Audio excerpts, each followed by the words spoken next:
വളരെ അഭിമാനത്തോടെയാണ് ഞങ്ങൾ ഈ പോരാട്ടത്തിന് നേതൃത്വം കൊടുക്കുന്നത്. നിങ്ങൾ നോക്കൂ, ഈ കേരളത്തിലെ ജനങ്ങൾ രാഷ്ട്രീയമായി തമസ്കരിച്ച മുന്നണിയാണ് സംഘപരിവാരത്തിന്റെ രാഷ്ട്രീയ മുന്നണി കേരളത്തിൽ.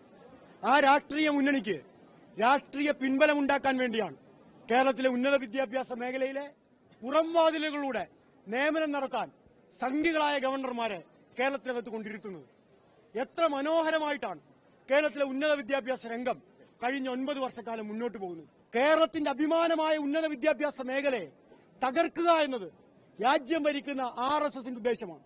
ഞങ്ങൾ ചോദിക്കുന്നത്, ഈ രാജ്യത്ത് ഒരു മയിൽക്കുറ്റി പോലും ഉണ്ടാക്കാത്ത RSS ഈ കേരളത്തിലെ ഉന്നത വിദ്യാഭ്യാസ മേഖലയെ എന്തിനാണ് തകർക്കുന്നത്? ഈ രാജ്യത്തിന്റെ സ്വാതന്ത്ര്യ സമരത്തിലോ ഈ രാജ്യത്തിന്റെ തന്നെയോ ചരിത്രത്തിൽ ഒരിടവുമില്ലാത്ത RSS വർത്തമാനകാലത്ത് ഈ രാജ്യം ഉണ്ടാക്കിയ എല്ലാ നന്മകളെയും തകർക്കാൻ ശ്രമിക്കുകയാണ്. 4-5 VC-മാർ സംഘപരിവാരകാരായവർ അവർ കയറിയിരുന്ന് ഈ കേരളത്തിലെ സർവകലാശാലകളിൽ തോന്നിവാസം കാട്ടിക്കൊണ്ടിരിക്കുകയാണ്.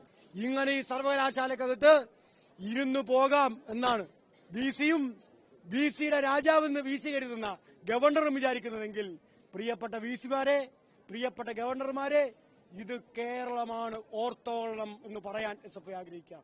ഇത് കേരളമാണ്, സമര പോരാട്ടങ്ങളുടെ പൈതൃകമുള്ള കേരളമാണ്. അങ്ങനെ RSSന് പുറംവാതിലൂടെ വന്ന് പിടിച്ചുകൊണ്ട് പോകാൻ മാത്രമുള്ള സമരക്കരുത്തല്ല ഈ കേരളത്തിന്റെ സമരക്കരുത്ത് നാളുകൾ. ഇന്ന് അവരതറിയുകയാണ്.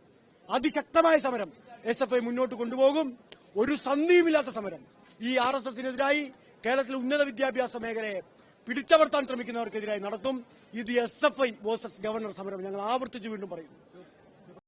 ഏറ്റവും പുതിയ വാർത്തകളും വിശേഷങ്ങളും വിരൽ തുമ്പിലറിയാൻ Zee മലയാളം ന്യൂസ് എല്ലാ ഡിജിറ്റൽ പ്ലാറ്റ്ഫോമുകളിലും ലഭ്യം.